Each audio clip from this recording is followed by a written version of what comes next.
so remote that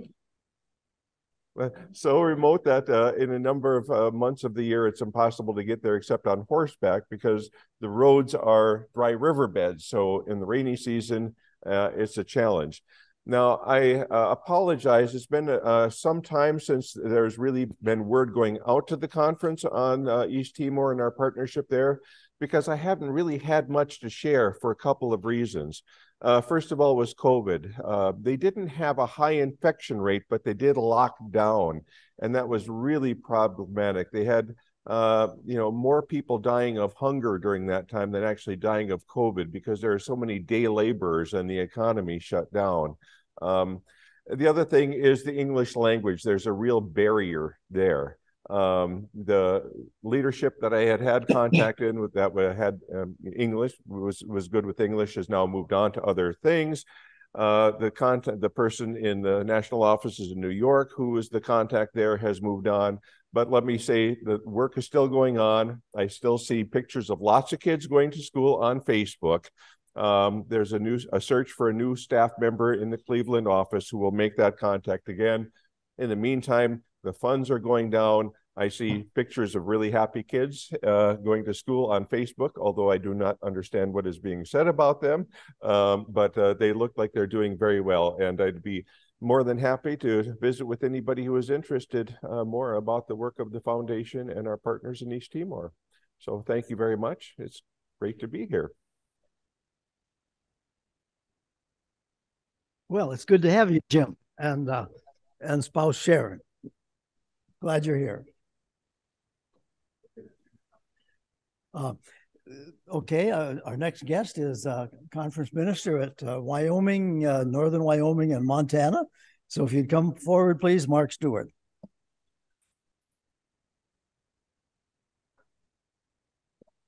Good morning. Good to see you. Thank you, Ken. I'm Mark Stewart. I bring you greetings from the Montana Northern Wyoming Conference, United Church of Christ, and our board of directors, which just met this past Wednesday. I'm personally so grateful for the Northern Plains Conference. In my close to 25 years out in this territory, I've looked to the Northern Plains Conference as inspiration for the quality of togetherness and that uncommon care that you show among your churches. And I know how protective you are of that, and wish for that for many of our other settings of the United Church of Christ. I will be retiring in March. We are in the Montana Northern Wyoming Conference looking at what are we going to transition to as a conference? How are we going to continue being a collection of only 26 churches? Yes, we are your smaller sister conference, if you can believe it, to the Northern Plains Conference. So our conference is going to be intentionally looking at what does it do together in ministry? How does it live into that? And how might it live into that within the United Church of Christ further beyond the borders of Montana and Northern Wyoming? I'm hopeful that there be discussions among our area conferences of what ministries might we share and what might that look like? What is the Spirit saying to us to be connected in caring ways? In my time, I've appreciated visits to our conference from the Northern Plains Conference. As soon as I arrived, Steve Holmes and Wade Schimmel came over and talked exactly about that. How might we share ministries? Bill Petre has been with us to share about the type of programs he's involved in. There's much that we might listen to even more about how we're called to be together as brothers and sisters in Christ in churches together. Thank you for the invitation to be here and to see firsthand again how you live out your love, your uncommon love as churches together. Thanks for being with us, Mark. It's so good. And thanks for your words. The Minnesota Conference, Sherry Prestman.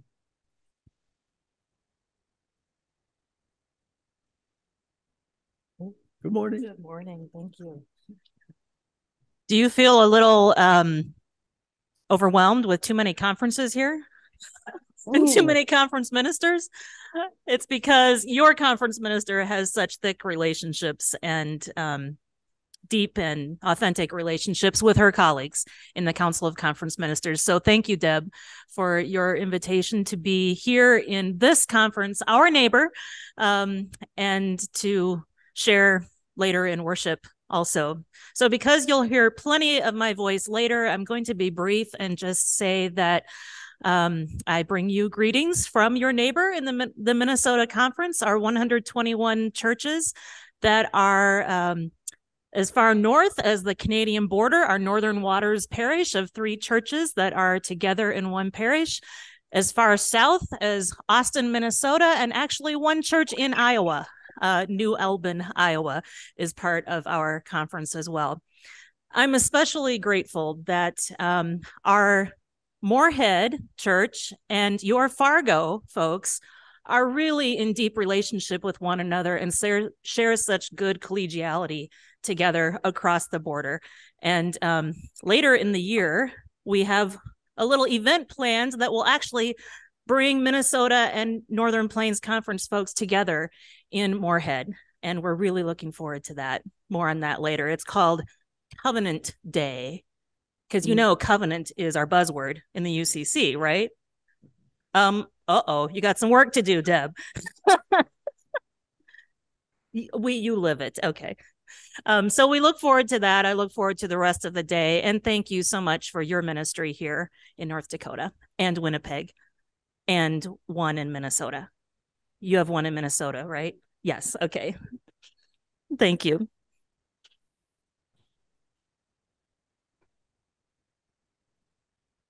Thanks so much, Sherry. And we have another guest here named Bill Patry, and he's going to give us an update on some really pretty exciting things that are going on that our conference has been working with several years, and it's coming to fruition in a good way. The CATCH program.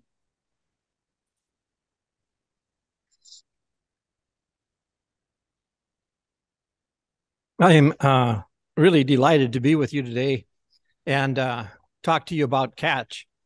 As I was driving up this morning, I live north of Bismarck. I was driving up, I was thinking about what can I say to you that really lifts you from where you're at to a different place. And it occurred to me what I should tell you is something you already know, because you've sung the song, Lord, prepare me to be a sanctuary, for so long. I'm talking about your chance to do that.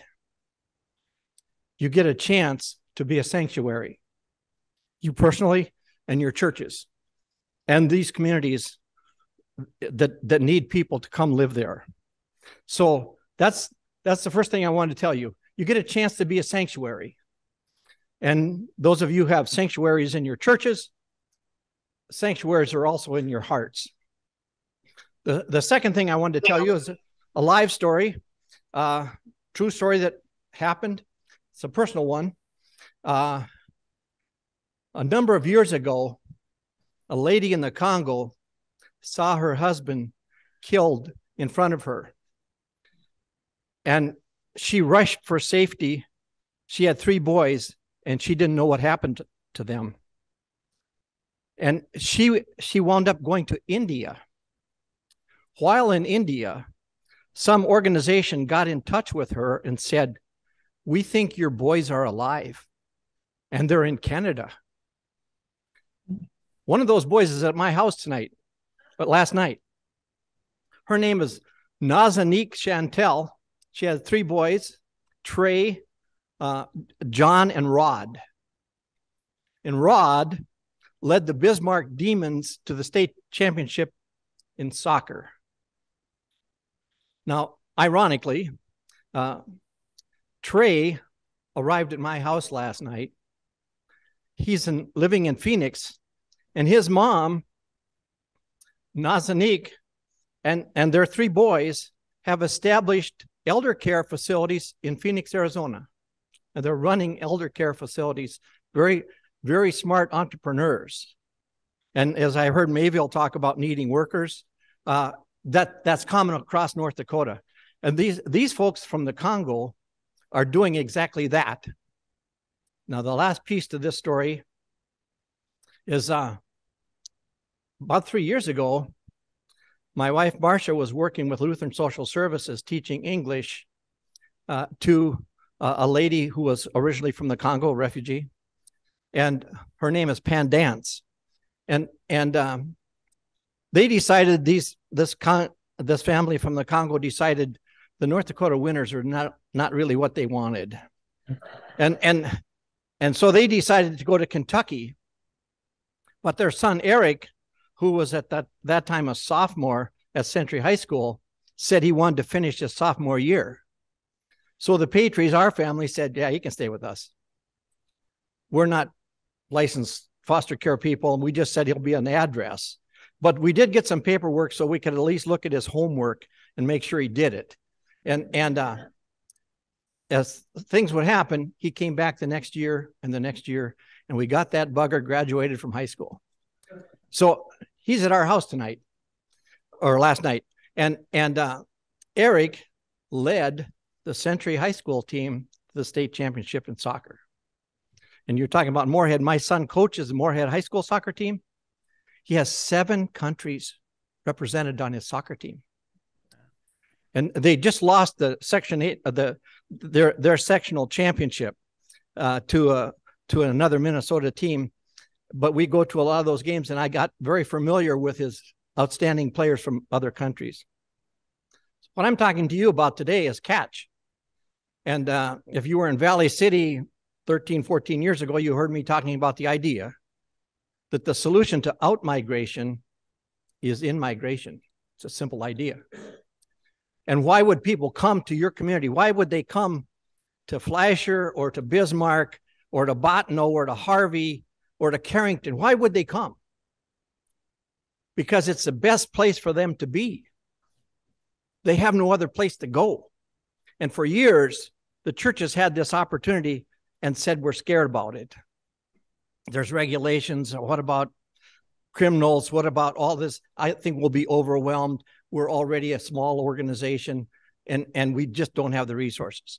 So people have stepped back, and it took a long time. Now, I've been talking to Keith Mills probably 6 years about this idea. I'm the former economic development director in North Dakota. I proposed this idea 30-some years ago. And people said it's a political non-starter. Well, let me tell you something about non-starters. Between 1900 and year 1910, the year my dad was born, over 257,910 people, 257,910 people came to North Dakota. You get it? 257,900 people pouring into North Dakota, and your relatives were among them. This is new to us, huh? So we peaked, the population peaked in 1930. And those of you who have relatives that talked about the dirty 30s, you remember what happened, the drought, the stock market crash. Our population peaked in North Dakota in 1930 at 680,000, and we didn't reach it again until 2 years ago. 90 years of out-migration. So as a consequence, we began to see ourselves as a failure, as a place where nobody wanted to live. We began to see ourselves as weak and poor and get an education and get out, right? That's the best thing. Then the oil boom happened, and people started pouring in. And how many? We went in the 1910 population, we had 674,000. And by 2020, we had 779,094 people. 106,000 people poured in 10 years. And in that time, 30 of the county seats in that last 10 years, 30 of our county seats lost population, 20 gained, and 3 remained the same. So I'm talking to you today to say this is the future of your church. Get in the game. You need people to work in your nursing homes. You need people to be architects, to be lawyers, to be doctors, to be school teachers. You need people to be mechanics, and you need people to fix the plumbing in your house. You need those folks. And they're out there, and they need a place to work and a place to live. So Catch is organized to just help you bring them. And we've got a 9-member board. 3 of the board members are in this room today. And the Northern Plains Conference has received an Essential Ministers grant from the National Church, $60,000 over 3 years. And Catch has received $300,000 grant, $100,000 a year for 3 years from the Bush Foundation. Now you can join Catch in 2 ways: as an individual, $100 membership for a year, or as an organization, a church, for $500. But that's not so important as what it can do for you. We'll help you design programs in your community to recruit refugees to your towns. And it's one of the most exciting things I've been a part of. And I look forward, hopefully you'll ask me questions about it afterwards. I've got some literature some of our materials I can give you. And of course, Deborah's been involved in it from the beginning, and she can answer questions. But thank you very much.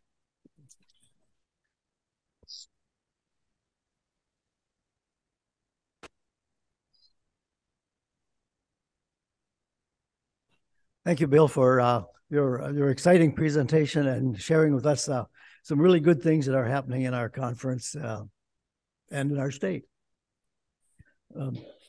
At this point, we have a presentation of a project called Doctrine of Discovery, a Doctrine of Ministry project by Barb Koenig.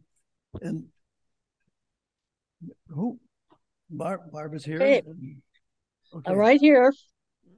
Okay. I can't see you. So okay, take it away, okay. Barb. Is your church looking for an effective ministry that will make a difference in your community and in North Dakota? I have an idea for you. I hope to bring our settler churches, that's you, together with our native neighbors for conversations and mutual mission as my final project for a Doctor of Ministry degree at Eden Theological Seminary. This project is designed to address many different issues chosen by conversation partners. I call this Prairie Fire Project. Fire burns through the prairie, both destroying and renewing. My hope is that misunderstandings and pain can be destroyed, leaving room for resilient and fresh new relationships. Each participant will speak their truth in love, listen carefully to others, and allow those truths to linger in hopeful and prayerful hearts. The goal is to develop friendships as each group works towards a common goal. The primary work will be with local churches. I will conduct a series of workshops, probably 10 or 12, that will introduce the issues facing our indigenous neighbors and kin. We will begin by looking at history and what I call the 7 takeaways: humanity, land, spirit, life, food, children, and culture. We will consider various scriptures and how they were and can become forces for change. The issues that face our native kin are many, and we will particularly discuss those differences and how to navigate conversations. Finally, we will consider social issues, the ones that face us today. And the next step is to meet with native neighbors in your area. I will do appropriate training for them as well. And the final piece will involve joint agreement on a mission project decided by the conversation group.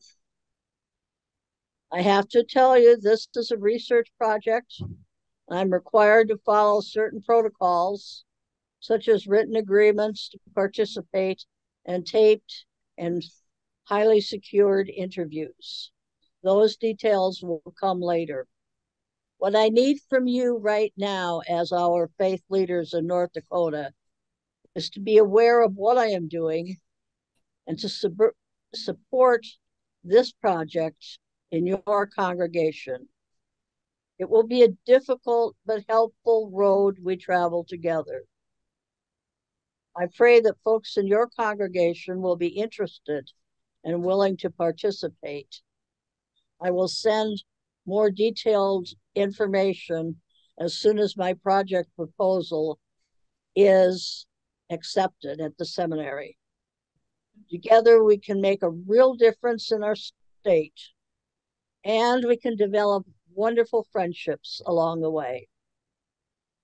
If we are to be good ancestors for our descendants, we must begin this work. This will make a difference in the future. If you have any questions, please direct them to me, or Deborah will follow up with me. I am listed in the conference directory. Thank you for your time, and I look forward to working with you.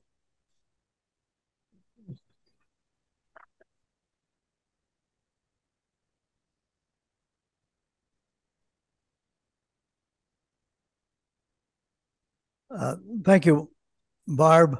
You give us a source of inspiration by continuing to work on a Doctor of Ministry program while you're lying in a recovery bed at a nursing home in Mandan. So appreciate. I need a little help right now. Are you asking us to do something right now, Barb, or is it something that you're asking us to do in the future? No, what I'm asking is I'm just making you aware of the project so that when you get a mailing from me, you won't be surprised. Okay. So we'll be hearing from you in the future then. Yes. Okay. Well, we look forward to that. Yeah. Thank you.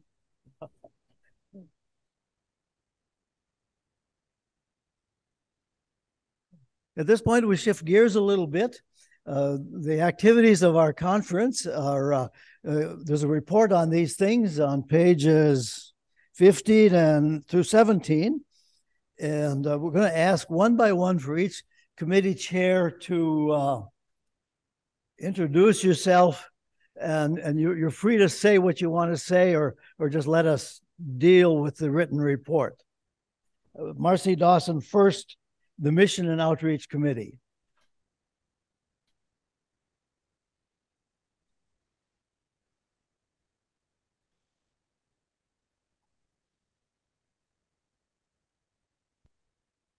I won't read my report because it's a little bit lengthy, but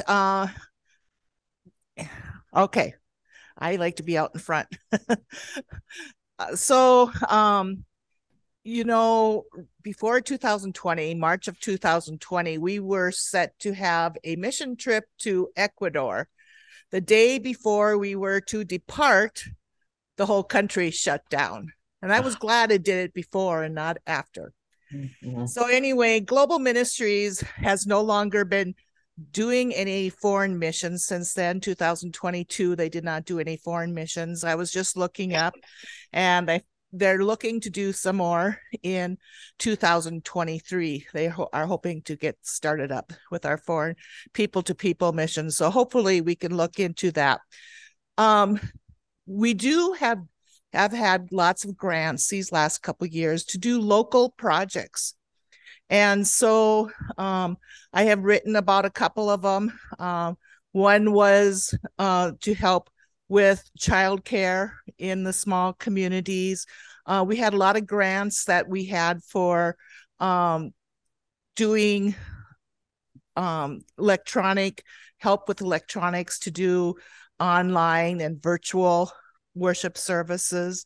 So if you have anything, I want to encourage you that if you have any projects that you want to work for your community and to do mission projects or to improve things in your community, that we do have a forum. It's on the Northern Plains Conference that we can assist you with doing that. So, so we can do that, and hopefully we'll get back to doing some more mission projects this next coming year.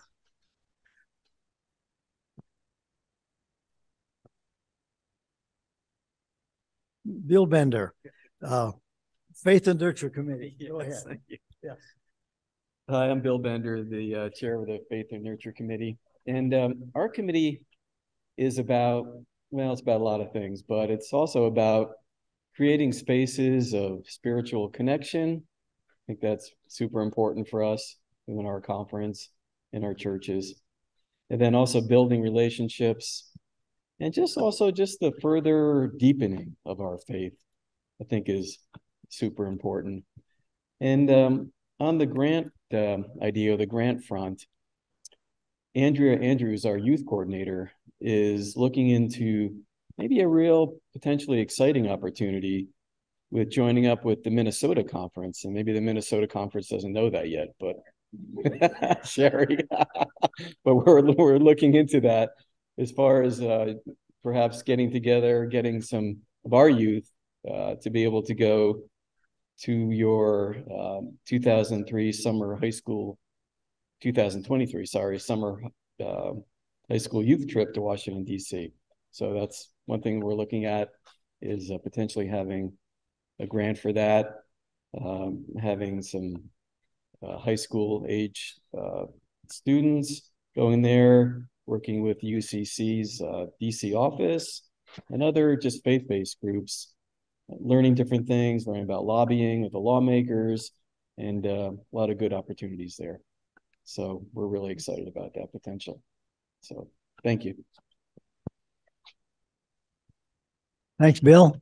And a report from Jane Milliken, our Ministry and Church and Ministry Committee.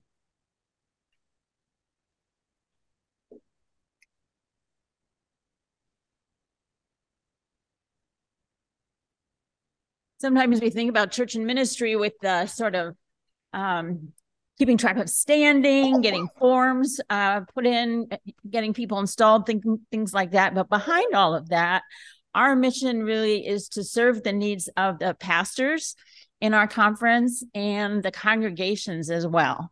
So all the things that we do are pointed towards that, and it has taken many shapes and forms over the years. It turns out the Committee on Ministry was another one of those things that kind of had a tough time during the pandemic and is now coming back together and seeing what needs to be done for our pastors and our churches. Not everybody's here, but Ken Adams is on our committee, and Mike Jensen and Barb Koenig is, and Ken Trana. So I'm thankful for all of them and what they do.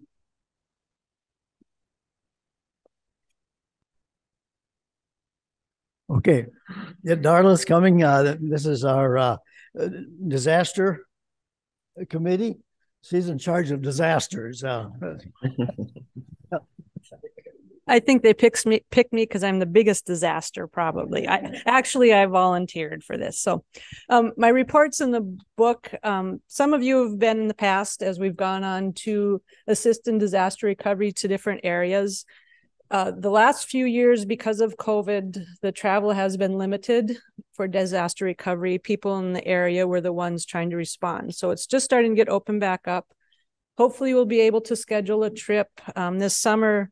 Leslie Rimali, who is with the National Church, came about, and one of the suggestions she had for us was Michigan. So probably the biggest constraint is that me having time to plan something. So hopefully we'll be able to get something together for 2023, and anybody interested in that, we'd certainly like to take you with. Many of you have been on some of our trips, and we were reminiscing yesterday about some of the good times we've had. So it's a very good community building to help with disaster recovery in the different areas around our country. And also Puerto Rico, which is part of our country, but not a state. There is a sign up for a Willing to Respond for your churches I would ask you to look at that link. It's asking is if your church is interested in being somebody that can be contacted if there is a need in our church families around the United States, that you would be willing to sign your church up for that. So if you have any questions, please look at that. Disaster ministries for our conference falls under the mission and outreach. So if you look at the mission and outreach page on our website, there is a sign up if you yourself as an individual are interested in helping the disaster recovery. We ask that you look and sign up there so we have your name. Fortunately, in North Dakota, we haven't had any big disasters. Some flooding. We seem to have more drought, so water isn't our problem. Seems to be lack of water and lots of wind is what we have to deal with, but haven't had a lot of major disasters here for quite a few years. So if you are willing to respond within our state, please sign up for that so we have your contact information and are able to contact you. If you have any questions, please let me know. Thank you.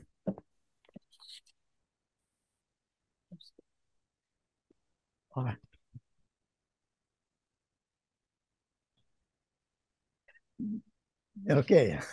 Darla's staying in the wings because she's up next. Anyway, I asked the secretary to just record in the minutes that we've received all these reports. And now we move to the most delightful part of our business, the financial parts. And do you want to present the 21 financial? Say something about that? Okay.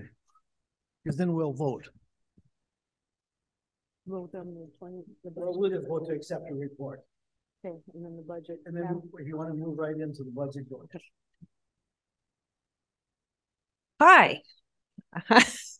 This is me now as the treasurer for the conference. So did I look different? Yeah. Put my other hat on. So the financial report is in there.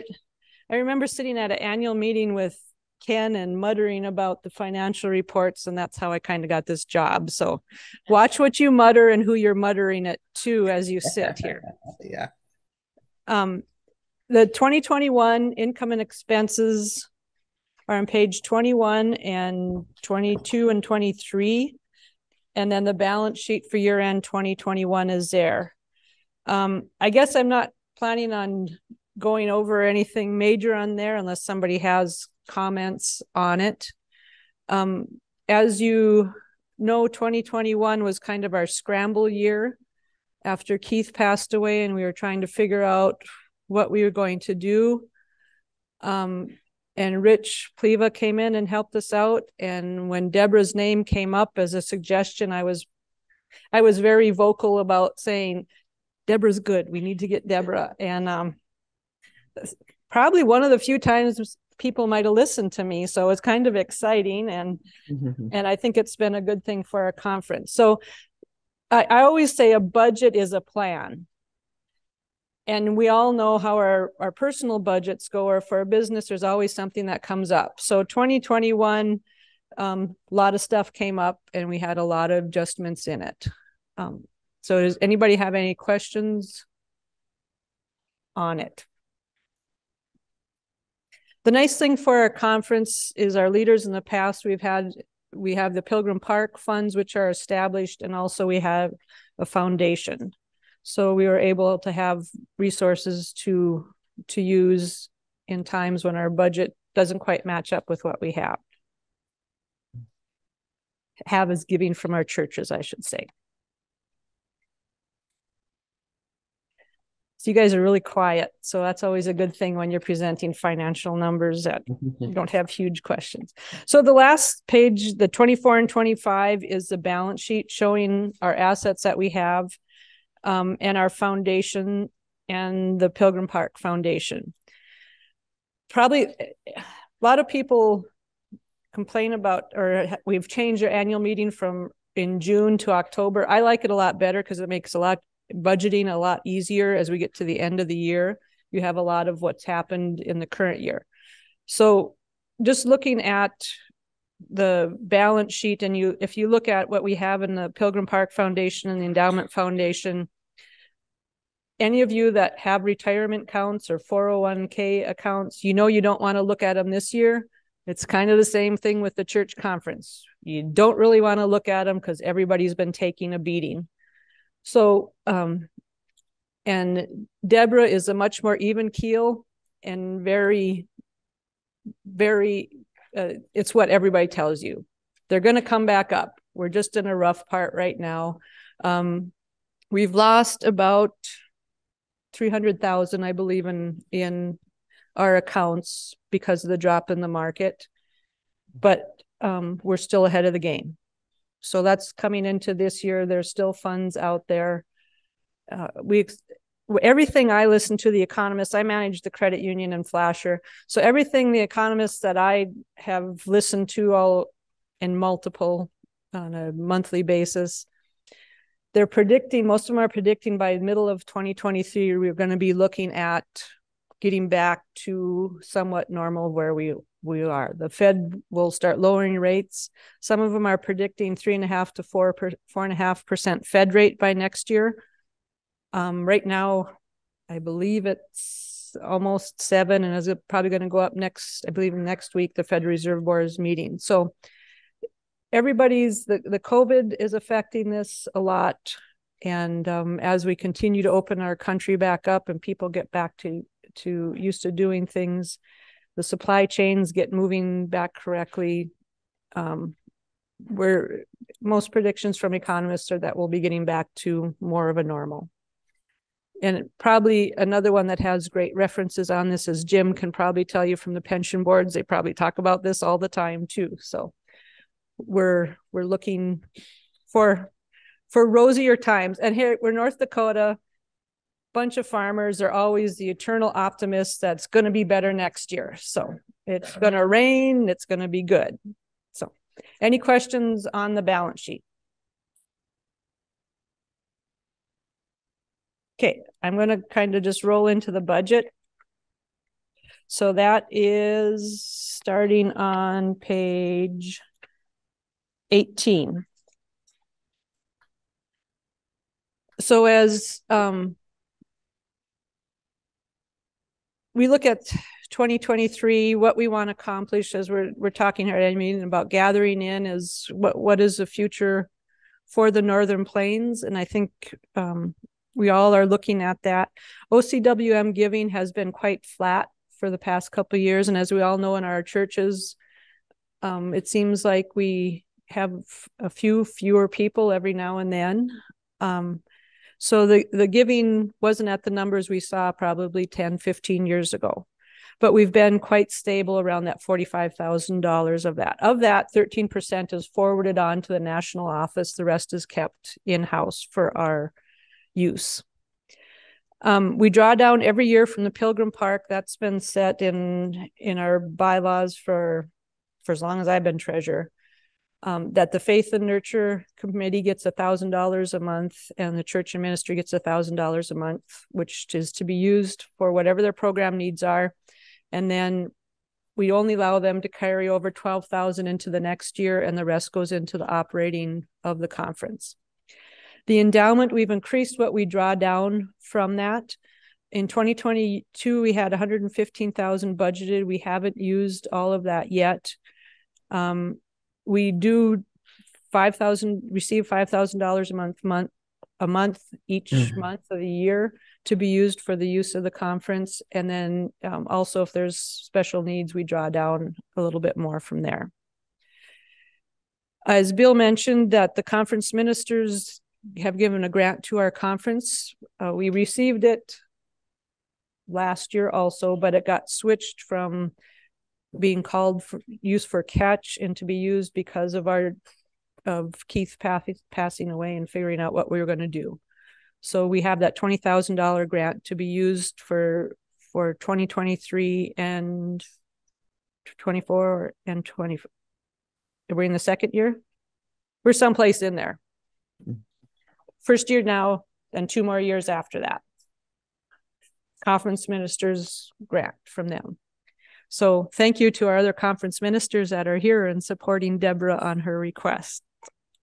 And Keith started. Yeah. So thank you for that. And then the other income we're just showing is as we have different events, we just charge a small nominal fee to help cover our expenses.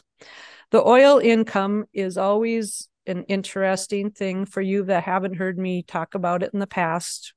We received some past members, I have no idea who the people are, gave us some of the stock they had in oil companies. Well, 15, 20 years ago, it wasn't worth a hill of beans. And now oil is crazy. So it goes up and down. I think the most I remember over the past few years is probably received $15,000 income from that stock that we had. This year's tracking a little bit higher because we all know gas was crazy as we put it in our vehicles. So it varies, comes and goes as our fuel economy goes in our country. We've talked a long time about it. Do we get rid of it? Do we keep it? But it's making us some pretty good money now. So once we all convert to some other form of power for our cars, be it electric or be it, I think wind power. If we all just put a big wind sail on top of our cars, we could probably do well in North Dakota. But as we transition that income, we all know fossil fuels are limited. They're going to go away someday. Any questions on the income portion of our budget for next year?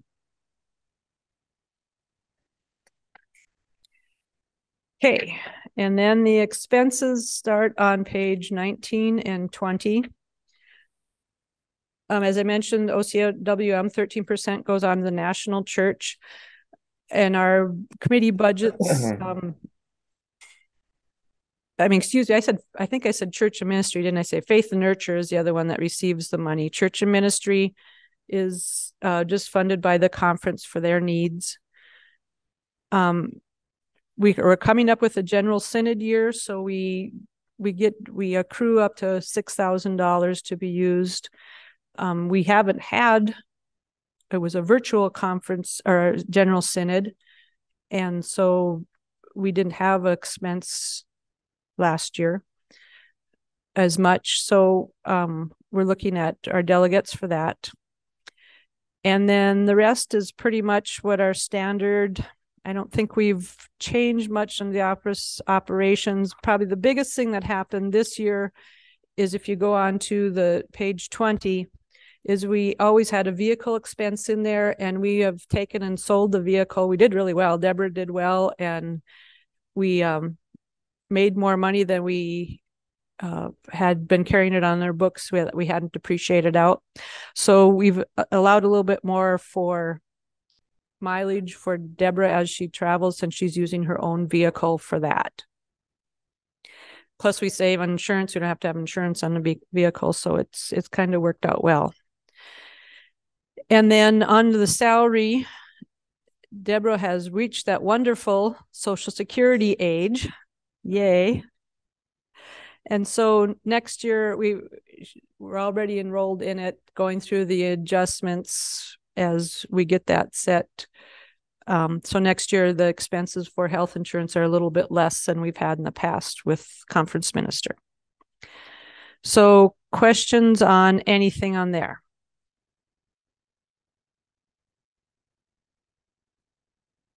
Okay, this was easy. I'm done. Thank you. Well, you say it was easy, and when you talk about it, Darla, it must be a really easy job being our conference treasurer.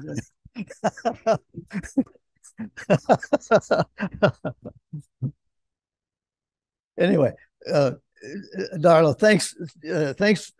You need to know Darla has been a faithful servant of our conference as treasurer for much longer than the way her age looks. So we need to take some actions here, and let's do a vote on accepting. Let's run them together. I think we can do that. The financial report for 2021 and the proposed budget for 2023. Can I have a motion, please? Julie. Okay, Julie. All right, thank you. I'm looking against the lake sun now, just now. Okay, I can't see everybody. And is there a second? Ron, yes. Okay, thank you. And all in favor, say aye. Aye. Opposed? I'm hearing the Zoom people respond. Okay, all right. Motion carried.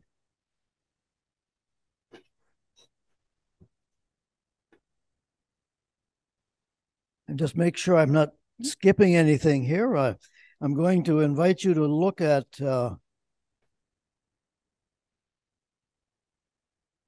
page. We need to do the election. What page is that? 12, page 12. Thank you.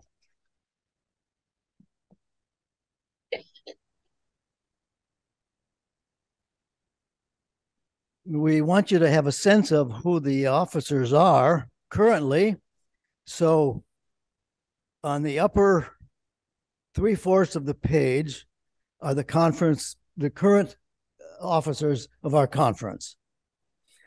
And where it starts with Jay Utke in the lower right-hand side, it says Jay Utke nominee for Faith and Nurture. Steve Giddens and Sue Williams nominees for Church and Ministry. We're going to vote on that today. And then also we need to have you add some people that got omitted. It's our General Synod delegates, and these are nominees for the General Synod coming next summer. And this will be suggested Gretchen Deeg, Jane Milliken, and Tammy Tepke Floyd.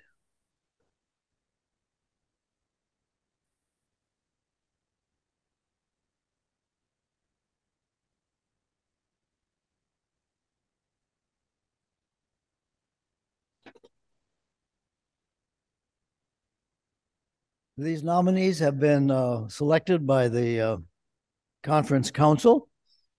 And let's do an election right now. Is there a motion to accept these nominees? I so move.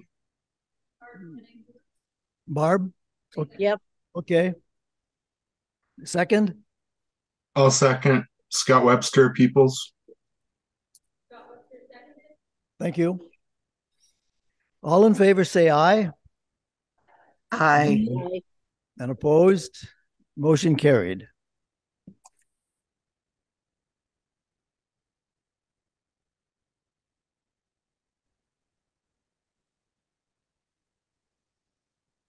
I'm going to turn the meeting over to Deborah, and she's going to talk to us about a resolution.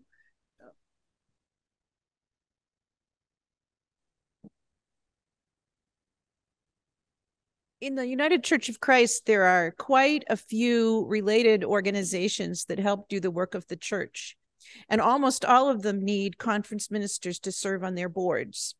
So each of us, I think just about every conference minister ends up serving on one of these organizations. At the moment, I serve on the Church Building and Loan Fund Board of Directors, and it's been great because I didn't really know that much about them before. So there are two conference ministers on that board, myself and Freeman Palmer from the Central Atlantic Conference. It's a wonderful organization. You're going to hear from Jill White now, who's on the staff of the Church Building and Loan Fund. It's 170 years old coming up. And so our conference in Central Atlantic have been asked if we would sponsor a resolution to the General Synod for next year, celebrating the 170th anniversary of CB and LF. Jill White on staff is on Zoom and is going to just talk to us a bit with a little background and history to help you understand a little bit more before you're asked to vote. If you do approve this motion, then when we go to General Synod, we will be there representing this motion, and very likely our delegates will get to stand before the synod as supporters of this resolution to synod. So I'm grateful for Jill White and all the staff. I've been getting to know them, doing wonderful work, some of which could really benefit us as time goes by. So I'm looking forward to working more closely with them on revitalization here in North Dakota and Winnipeg. So thanks. Jill, take it away. Good morning, and thank you. Thank you for this opportunity to gather in through Zoom with you in the Northern Plains Conference, the unique and only international conference in the United Church of Christ representing 5 nations. I appreciate the invitation and leadership of your designated conference minister, Reverend Deborah Blood, who serves on the Church Building and Loan Fund Board of Directors. Thank you for including in your conference gathering the consideration of this resolution to go to General Synod, celebrating the UCC Church Building and Loan Fund's 170th anniversary of living into God's economy. As Deborah has already said, my name is Jill White, and I am the lead regional mission interpreter for United Church of Christ Church Building and Loan Fund, and I work with churches across the country from New England all the way to Hawaii. The United Church of Christ Building and Loan Fund is the oldest institution of its kind in the United States, founded in 1853 to support the mission of new and renewing churches. CBNLF helps congregations and institutions in the UCC as well as in other denominations plan, raise, finance, and build transformative projects. For over 170 years, the United Church of Christ Building and Loan Fund's vision has been to transform communities by helping churches live into God's economy. The Congregationalists created the Building Fund with a focus to help the congregations being formed in the West. In the early years of the fund, special mortgages were given to churches here in the West, including in North Dakota, to encourage them to construct buildings. Sometimes the money was even given to purchase a tent to worship in. The mortgages were given without exception of being paid, unless the building was sold or the church left the denomination. Here in Northern Plains, at least 9 congregations and missions of the church received these special mortgages through the years, including a Native American congregation and Charles Hall services. Since CBNLF was founded, it has provided thousands of congregations and other faith-based organizations with real estate financing, operational resources, and expertise needed to build stable, thriving communities that live the gospel mission and transformation of communities toward an abundant life for all. Today, Church Building and Loan Fund continues to advance God's economy through innovative uses of buildings and space, inventive church operating models, revenue-generating faith enterprises, the encouragement of local community-based entrepreneurs, and capacity building for local congregations and church leaders. And that's the work that I do. My work with Church Building and Loan Fund includes guiding churches and congregations through capital campaigns and stewardship programs. I also help churches renew and re-envision their mission, which includes use of their resources and properties. I work with conferences as well, providing workshops on many of Church Building and Loan Fund services. Last night, I just led a workshop at the Missouri Mid-South Conference Annual Meeting on capital campaigns. And earlier in October for the Central Atlantic Conference, I led a workshop on stewardship. And I would love to lead a workshop at some point for all of you as well. Each year, the Church Building and Loan Fund holds an online learning event called Partners in Building that includes several inspiring speakers and helpful workshops. This year's, just held at the end of September, included a workshop that I led on visioning and fundraising. I encourage you to check out our Facebook page for current information, as well as our videos online through UCC Frontline Faith and Vimeo websites for more informative webinars and recordings throughout the year. After 170 years, the mission and work of United Church of Christ Church Building and Loan Fund is as relevant and needed as ever. We invite you to gather in with the UCC Church Building and Loan Fund as we move together into the future of enabling congregations to make a difference in their communities and the world. Thank you for your consideration of this General Synod resolution. We would appreciate your endorsement and your sponsorship. But even more so, we hope you will join with us to increase economic,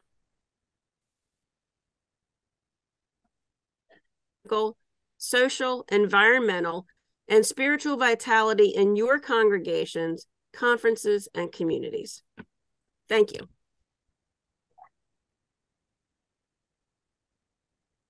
You good?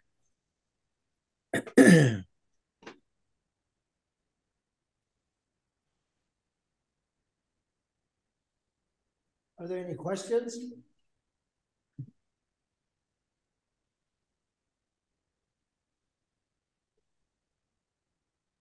Okay, this one. Yeah, okay, thank you.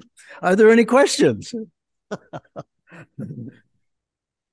Then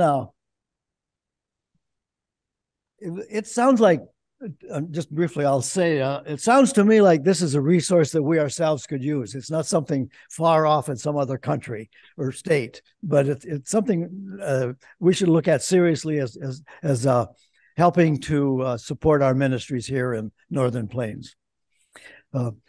Let's take a vote. I'm open to a motion to accept this report and pass it on to the General Synod.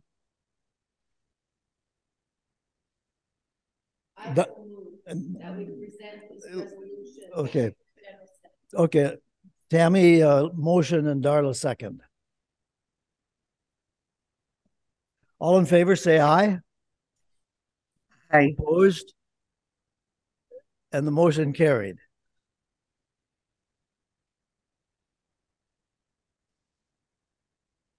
If I can say thank you. Thank you very much for supporting this resolution. I look forward to seeing you at General Synod next year. And thanks for being with us, Jill, and blessings to you. Oh, my pleasure. Yes. My pleasure. I'm hoping to start travel early next year, and I would love to come visit you at some point and see you all in person. That would be wonderful. Have a great rest of the meeting. Yes, thank you. Shifting now to page 7 of our agenda, we're going to deal with a very special event for some of us. Some of us have been ordained for a few years, and we're going to recognize that, and Jane is going to lead that recognition.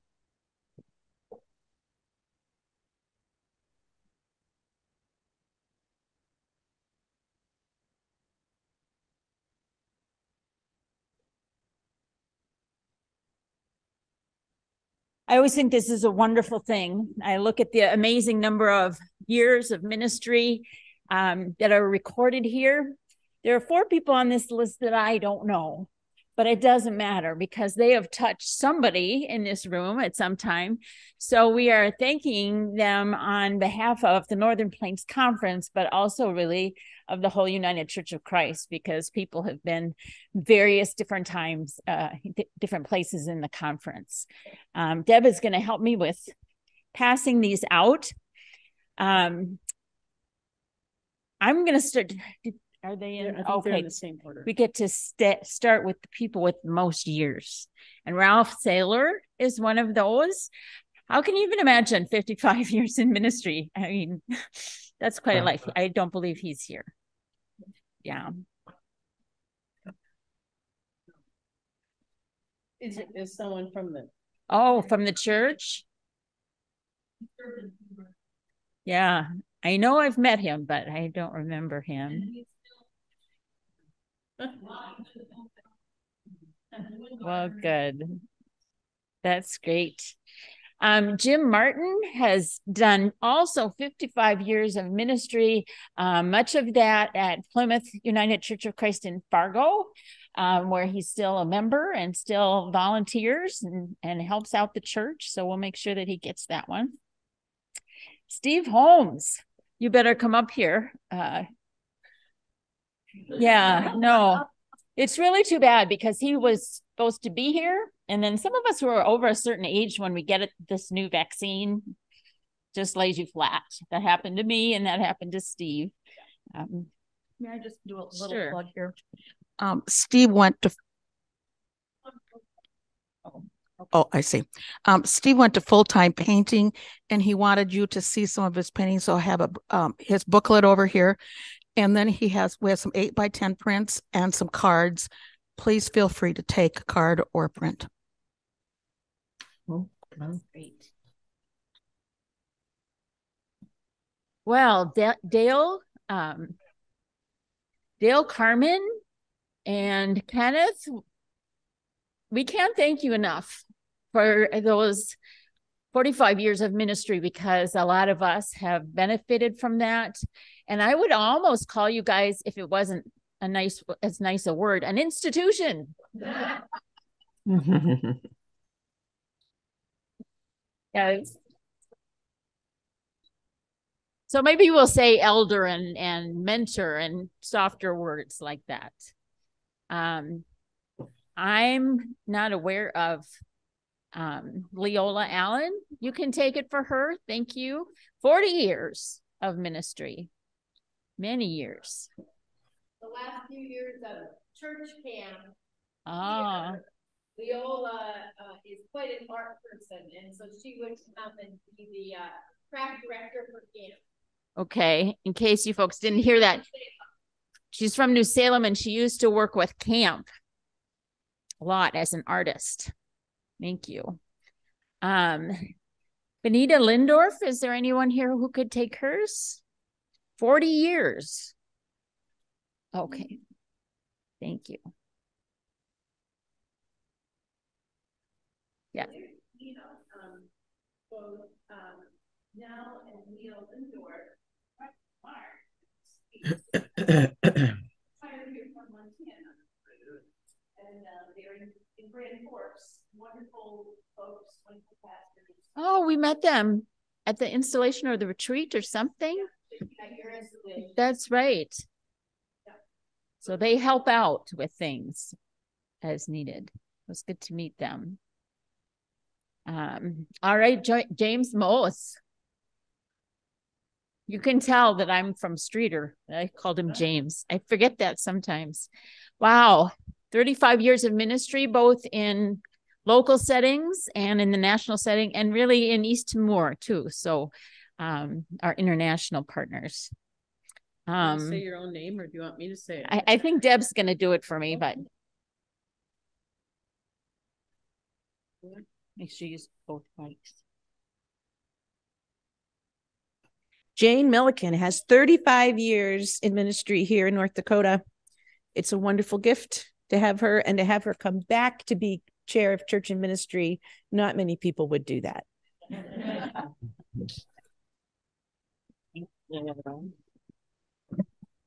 Thanks. It's good to be in this conference. Now, Donald McCullough is here. You come up for your 25 years. That sounds just about right, because when you had your ecclesiastical council, I was on maternity leave, so I know exactly. Chris Fox with 20 years. Dickinson Church. All right, we'll get. And for 20 years, it says Francis Picard. Is that the Picard that I? Sure. Okay. I know him. He was in Wahpeton until recently. Okay. Great. Grace Morton has not only had 15 years of ministry, but has done something I don't think any of us have, which is start a new church. Wow. She's not here. Yeah. Right. She has a member here on Zoom. Ken Adams would have been here. We prayed for him this morning because his wife is in such poor health. But he came up through the Valley City Church and became licensed, and then became ordained, and is in one of our pastors. And we missed Gretchen. Sorry about that. We really like it that you've had 10 years of ordained ministry, and glad that you have blessed us in that way. Marcy Held is not here, but Jen Held Oh, okay. I'm so sorry. I got things twisted up. I was talking to Jen last night.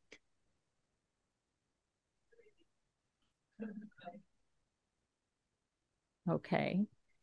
And Janelle Kohler, with 10 years of ministry, has served this her congregation, but also at the congregational level, has been very involved for a long time. She's not here. Yeah. And we have one with 5 years. That's Gina Harvey. What can you tell me about her? Oh, okay. In Fargo. Yes. So yeah. Sure.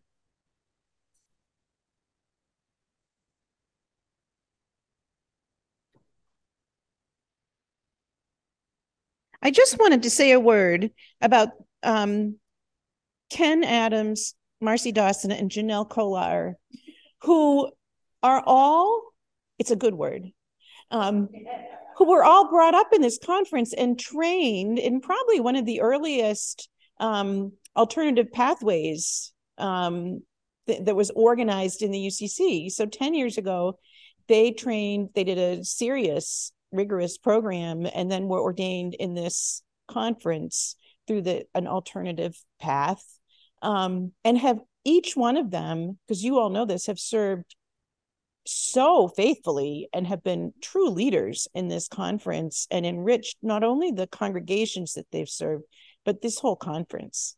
I just want to lift that for this conference, to feel proud and confident in our ability to help raise up leaders in the UCC through pathways that didn't used to be traditional and now serve the church very well.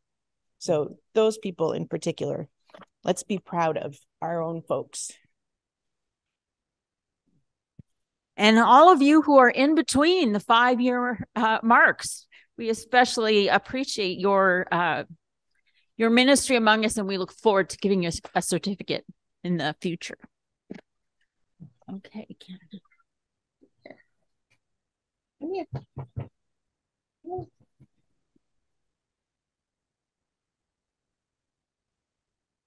Thank you, Jane, and all for your remarks. At this point, on page 13 to 15 is our conference pastor's report, and now she's going to share some words with us. And or you have some suggestion?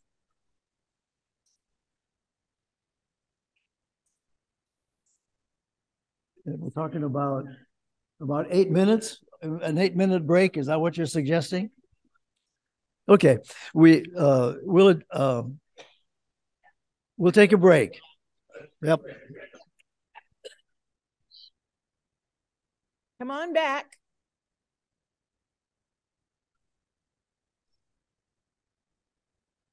So before I start, Ron Hildahl had just a little information he wants to share.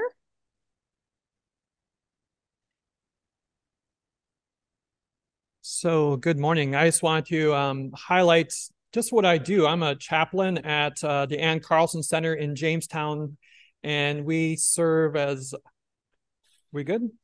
Okay. We have a school and a residence setting for kids with special needs, everything from birth to age 21. And we offer all kinds of therapy services and schooling and residential care for kids with all kinds of medical issues, as well as autism. So when people hear Ann Carlson, they think of Jamestown, but I wanted to bring a map just showing that we have services throughout the state. That's just, we have the residential home, but there are services for children who need speech therapies, physical therapy, autism services. So I'm going to leave this on the table back there. There's a list of more explanation of the services. And I know that you all come from places that you have families that might have kids who, when families of parents who are maybe pulling their hair out, wondering what they can do. Maybe their child has some developmental issues from a young age and they want to nip it early on. Or maybe they have issues as they're getting older of just needing more care and feeling isolated wherever you are. There are maybe possible options for you. So just wanted to share that with you as we're a broad state, and where I work is more than just Jamestown, but I love where I'm at in Jamestown. So.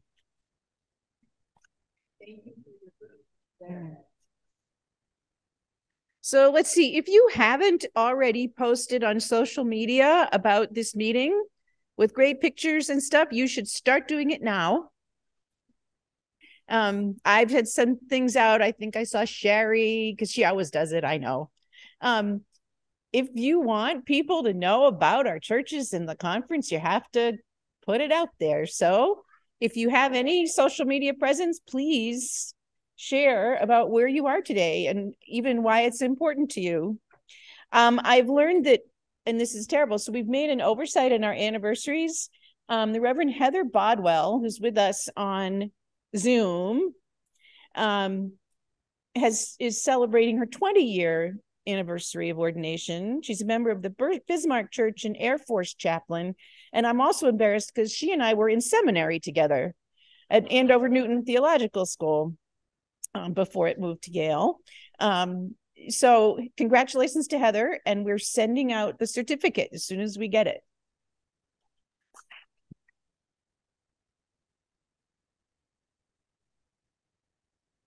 I am so grateful to be here. I've been waiting to see you all. Beginning ministry in the midst of a pandemic is not the easiest thing, and there are tons of people who've done that. It's just part of the world right now. I am grateful that we're here. I'm grateful that I'm now your designated term conference minister. We extended our agreement to the end of 2025.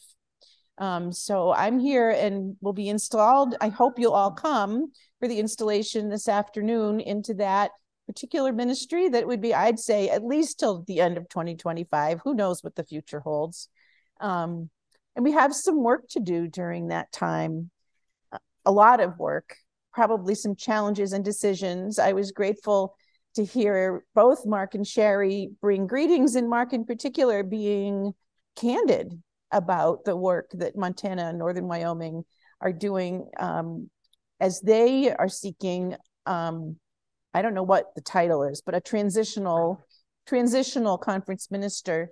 Some of you already know this, but in the United Church of Christ, about the end of this year, the beginning of next year, from, let's see, the Northern Pacific, Northern California, Southern California, Montana, Northern Wyoming, North Dakota, South Dakota, Nebraska, Iowa, Missouri. Can you picture that swath of geography? All those conferences are now or will be in transition due to retirements or due to resignations, just shifts and changes. There is a tremendous opportunity for all of us in this transitional time to think again about how we are conferences, how we are churches together, how we can collaborate, how we reimagine our structures so that they are flexible and support us and help us thrive in these times. So having our neighboring conference ministers here is partially a delight because they're both my friends.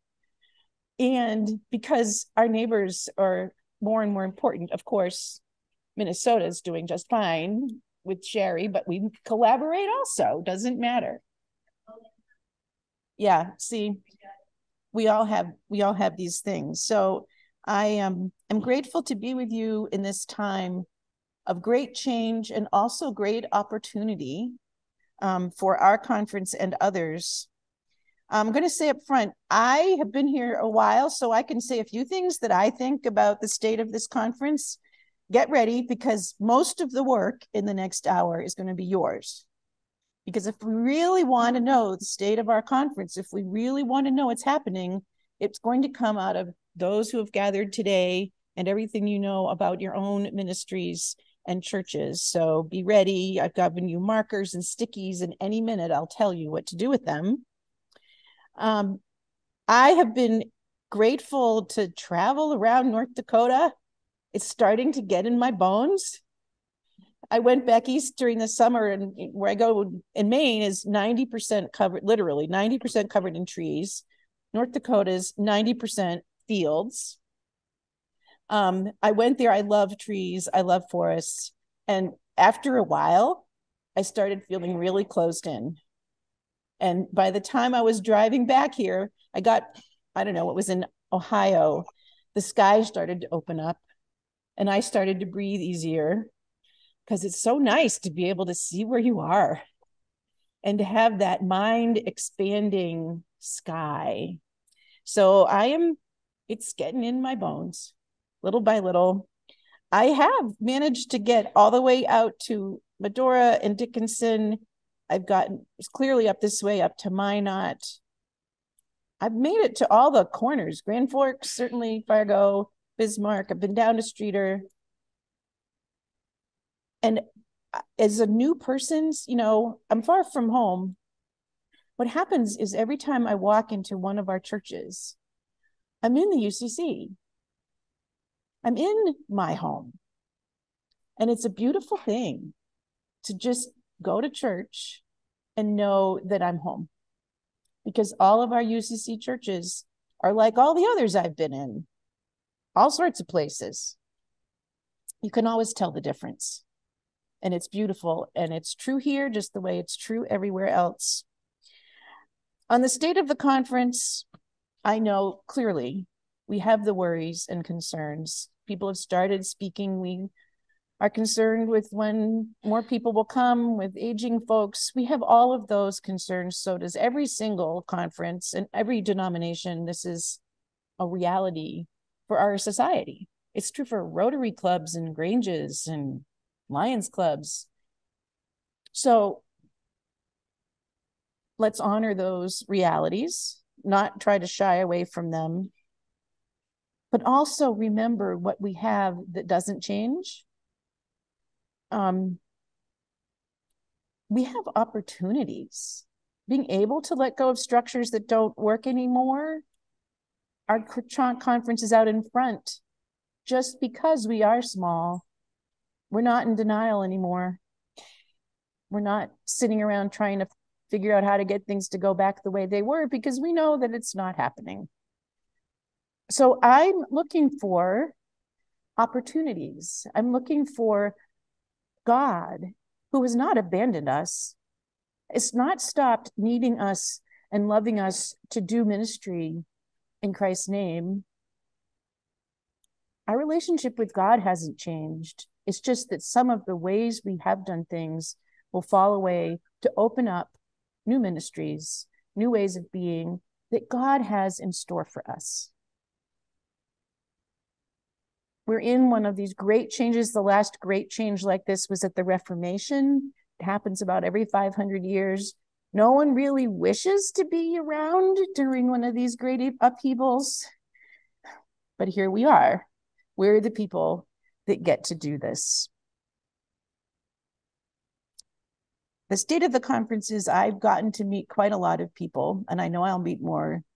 And I have great confidence in the capability, the faithfulness, the intelligence, imagination, inventiveness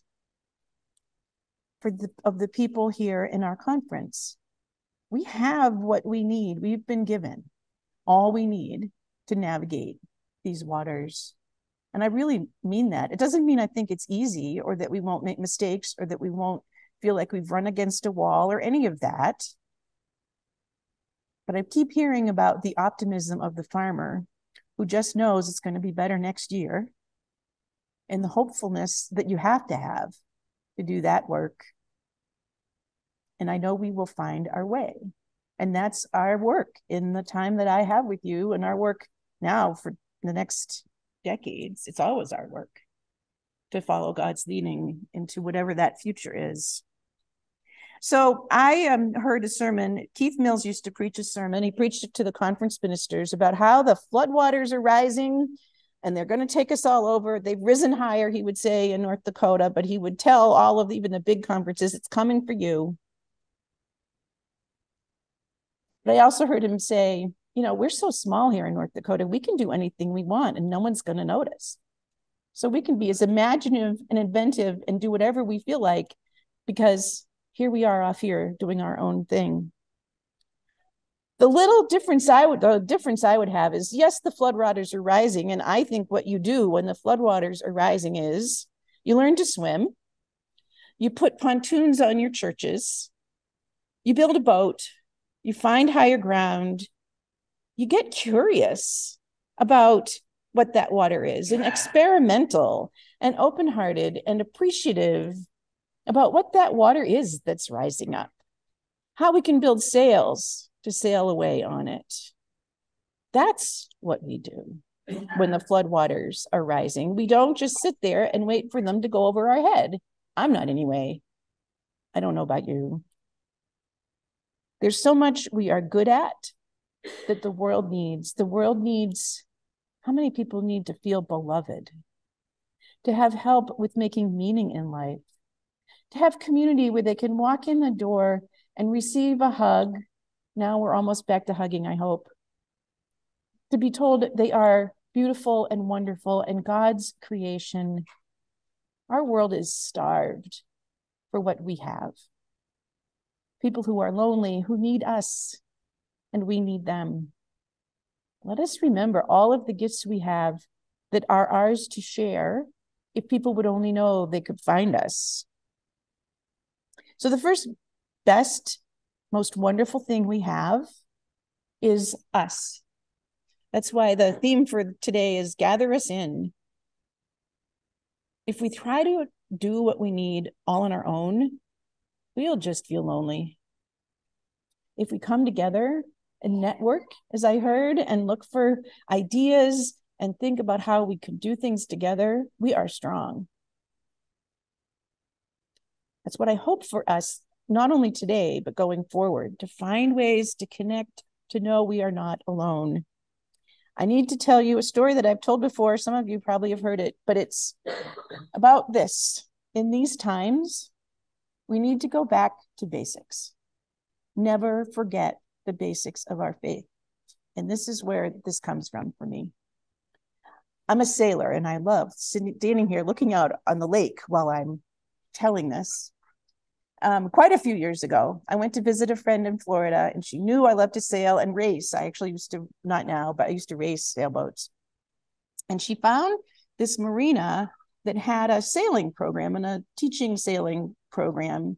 And so we went down to check out this marina and we were looking around, and it turned out that the next day they were having a clinic for racing, and they had an Olympic silver medalist, I think his name was Jim, who was going to be teaching in this clinic. And they said that we could come. I could come. So I went back the next day, and there were a whole bunch of boats that were going to go out and learn from this guy. And somehow I was put in the boat with the guy, the silver medal sailing guy, which was pretty exciting. So we're all excited, we're ready, and we had to look around, and of course there's no wind. Like, it's flat. Never happened to. Right. So we already have an advantage. It was very minimal wind, but he said, no, we're going anyway. We're not staying here on shore. Let's go.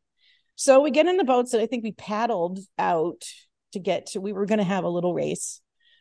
And there were, I think it was him and maybe 3 of us students, and it was not a big boat, one of those small sailboats. And he started teaching. And he said, first thing he said, the people who win races never forget their basics. And he just kept telling us. And he said, there's the basics for light air. First, you get settled where you are. You get your people together. You talk to each other about what you're going to do. You get settled down, and you don't be rocking the boat around and jumping around and trying to rattle the sails, because that just messes everything up. So get calm and sit and be ready. Then you take your sails and you open them up as far as you can. You let them out so that they are ready to receive any little breath of wind that might come along. You just open it up and make them big and fat and ready to receive.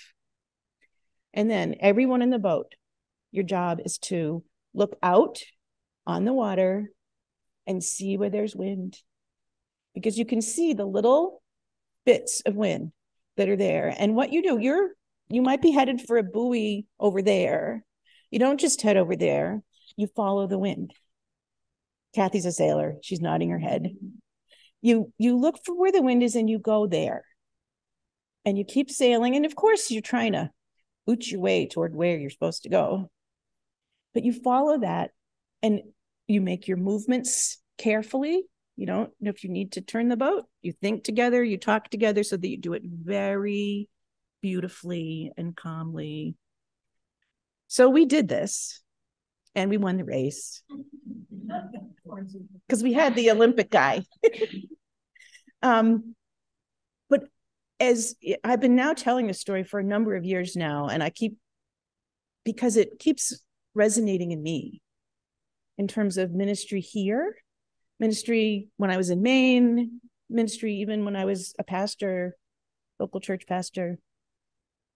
That's our work, is to pay attention, be ready, open up, seek the Spirit, seek what God is telling us, and follow that.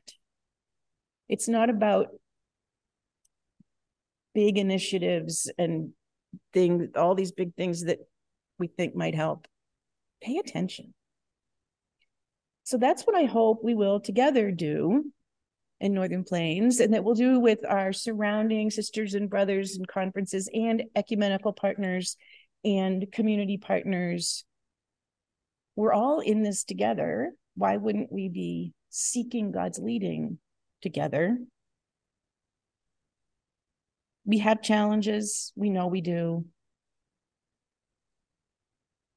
So how do we turn that to our advantage?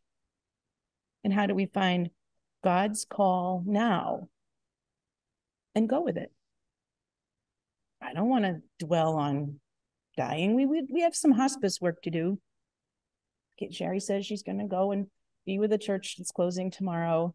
We will certainly do that along the way, but we'll do it faithfully and beautifully and embrace one another and continue to minister together. As long as we have ministry to do, which is always. So I would love if you all would be willing to do a little work now. I've put a couple sticky pads and I have some more and markers on your tables. And I would ask that you make little groups of 4 or 5 and tell each other stories about what your basics are. How are you seeking God's leading? Where are you seeing God's Spirit? What are the bright spots?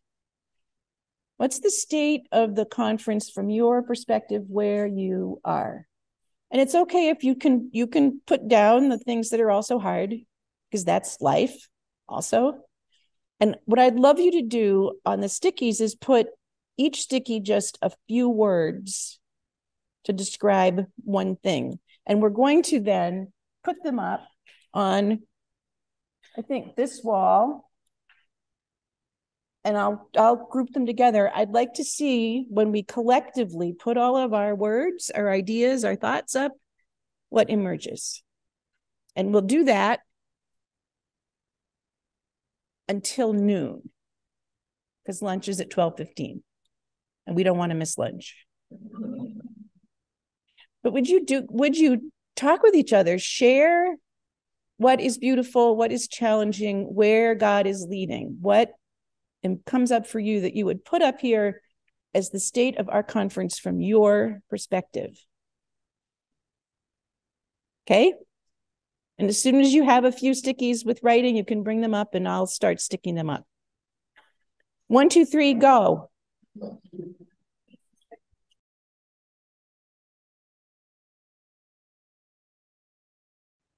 Thank you. I have a feeling that we could just keep chatting for a while, really quite a while.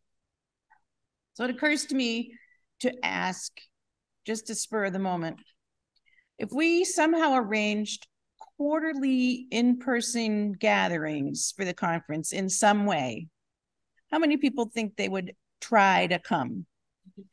Quarterly. All right, that's good. A good number. There might be others.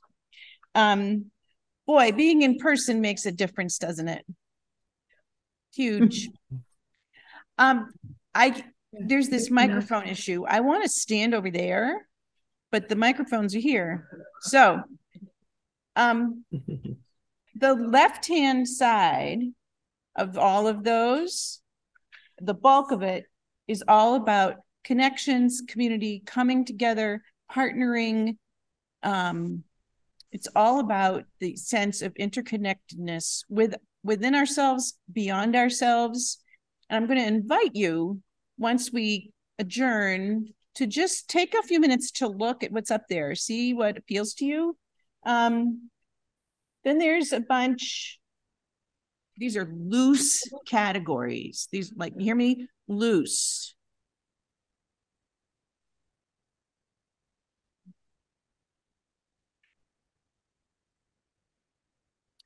There are things about changing the church's mission, shifting the way we do worship. There are some more concrete things of things we could do, ways to connect and reach out to our community and beyond. There's some mentions of catch, which I have to tell you, I hope there's some of us who decide to at least explore welcoming immigrants, because it's a wonderful thing. There's tremendous hope in here. I would say at the core of all of this is the getting together. It's having partners, having a sense of community, feeling as if we're not alone, so that we do what we're doing here, which is spark off one another. And spark off of people we might not have talked with otherwise.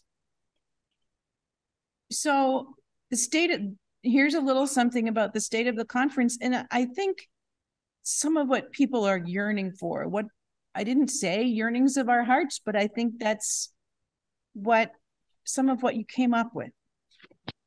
Some concrete things, ideas about ways we could try, things we could try, but also, could we just be together? So I will tell you,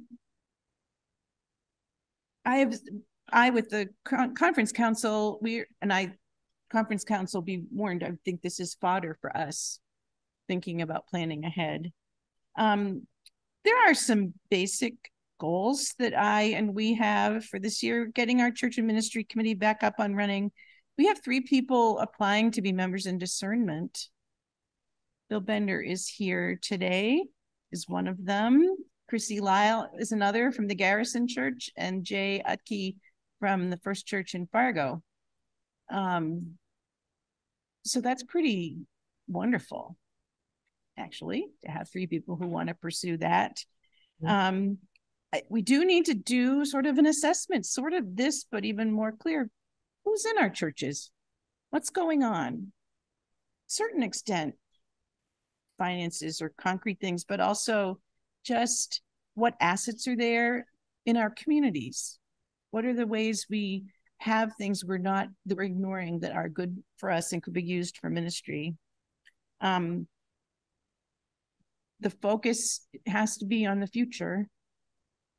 There's a guy named Otto Scharmer who's written a theory of change method called Theory U. And he talks about leading out of the emerging future. So we're not spending time looking back, trying to recreate. We're saying, what's emerging? How do we latch on to what's coming at us out of the future? Let's continue to deepen and strengthen our relationships among all our churches. And in particular, I feel like with our Fort Berthold folks, to get more of a sense of being connected and knowing one another better. And in the same way we began this meeting with our land acknowledgement, becoming more conscious of really what our history is, our total history together. I think that's important. Continue to connect and network among ourselves, with our communities, among our conference neighbors, ecumenically. There's good work for us to do, and it's hopeful and possible.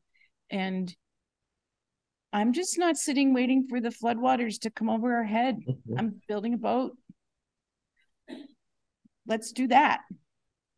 You know, let's be watching for where the Spirit moves and see what God's leading us to do. You know, I'm sure it's true for you. My faith falters from time to time. I've had my times, but I've never lost that sense that God is always ready to be with us, relate with us, and lead us. It's just us turning toward God. That's our work.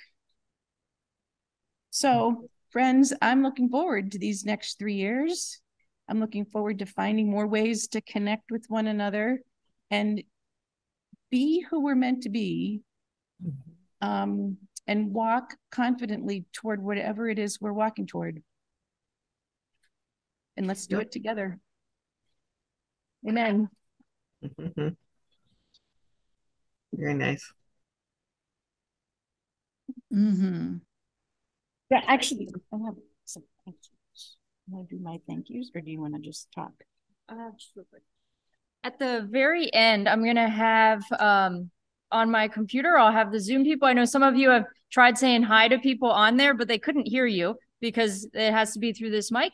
But I'll disconnect that so you can just come over to the computer, see people on the screen, and chat with them afterwards. All right. There are a lot of people who we need to thank for today. Thanks to Kathy Holmes, who at the last minute came and played the piano for us. Now she's on the phone up there. The whole conference council pitched in, showed up yesterday, and Jane and Tammy made the wonderful decorations on your tables, which I can't do that stuff. It just is wonderful. Tammy led our last night's program, which was so much fun. Thanks to her. Gretchen, Zoom, with all of its issues. Thanks to Gretchen for hanging in today. Ken Trana for stepping up at the last minute to lead us. And please, continued prayers for Darlene Adams and Ken and their family and friends. She has taken a bad turn, and we just hope it's temporary, but please continue in prayers. I'm grateful to Sherry and Mark for showing up. I'm always grateful for Jim Mose to show up. I know he's already lives here, but bringing that wider church. I have definitely forgotten people. This was one of the It Takes a Village kinds of meetings. And so, Tyler Mills, who you don't see, but he's still our administrative person who's been doing a wonderful job and supporting and getting the word out to you and getting this booklet ready. And so I continue to be grateful that Tyler has hung in with us. It's made my life a lot easier.